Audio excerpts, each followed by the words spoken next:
on, guys? Chavez here, back with another informative gun review.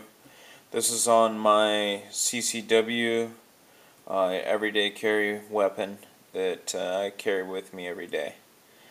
Now this right here is the Kel-Tec PF9 outfitted with a Hogue grip that I modified so you can use the Crimson Trace laser on there. It is empty. As you guys can see, this weapon is very small, about the size of your hand. With all the stuff on there, probably weighs, I'd say about 15 ounces, fully loaded, probably 16, 17 at the most. I was carrying it in one of these Uncle Mike's J-frame holsters, which actually works really well for 15 bucks. Works really well. And now I was carrying it in the Nate squared holster, the compact size, and worked really well with the Crimson laser on there. Kel-Tec, the company is a great company. I've dealt with their customer service a few times, and they're really fast. I had a P3AT that the spring on the takedown bar came loose, or actually it was just worn out, and they sent me a new one. Or actually they sent me a new takedown bar and the spring, and it was here within like 3 days.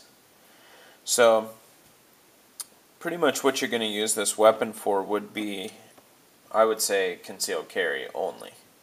I would not consider this a fun gun to shoot. I wouldn't consider it, the most accurate gun.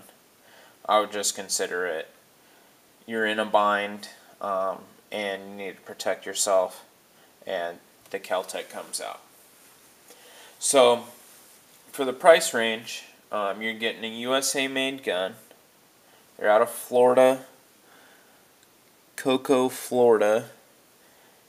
And you're getting a USA-made gun. It might not be the prettiest thing, but it's made in the USA for around 250 bucks. So if you're buying a gun for under that, I would say, yeah, you probably shouldn't be buying a gun. I would say get a shotgun. So, or if you're buying a handgun for less than that, I would say get a shotgun. So, but that's about the bottom I would pay. This is a great weapon for, I would never say put this gun in the hands of a new pistol shooter, because for one, it's really prone to limp wristing. If you don't have a good grip on this thing, you're gonna have a failure to extract, or failure to feed sometimes. It has a really long trigger. Let me show you guys. Do it with this hand. Comes to about right there is where you can stage it to, and then it breaks. So it's a really heavy break too. So you gotta know when that's gonna happen. You always have to extend your finger all the way out for it to reset too.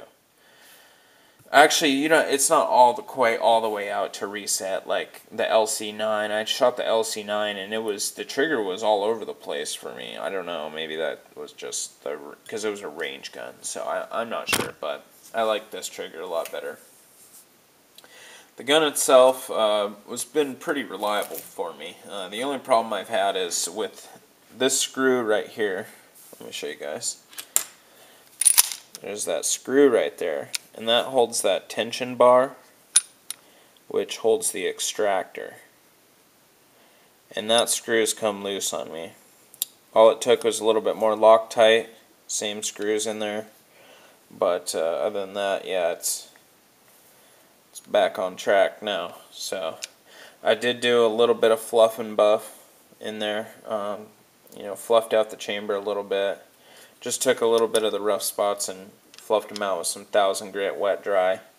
I do have the Crimson Trace laser on there, which makes this gun just operable. Makes it sensible, usable, especially in low light situations. I'd say it'd be pretty hard to hit something with this gun in low light, even at 7 yards, 5 yards, you know. So I have some targets here.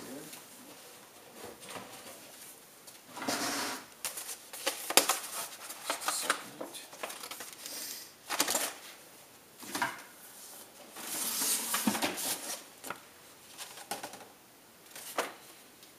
There's one target.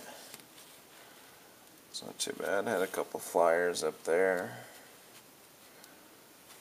I think this was at 50 feet too. So not too bad. But let me see if I can find another one in just a second here.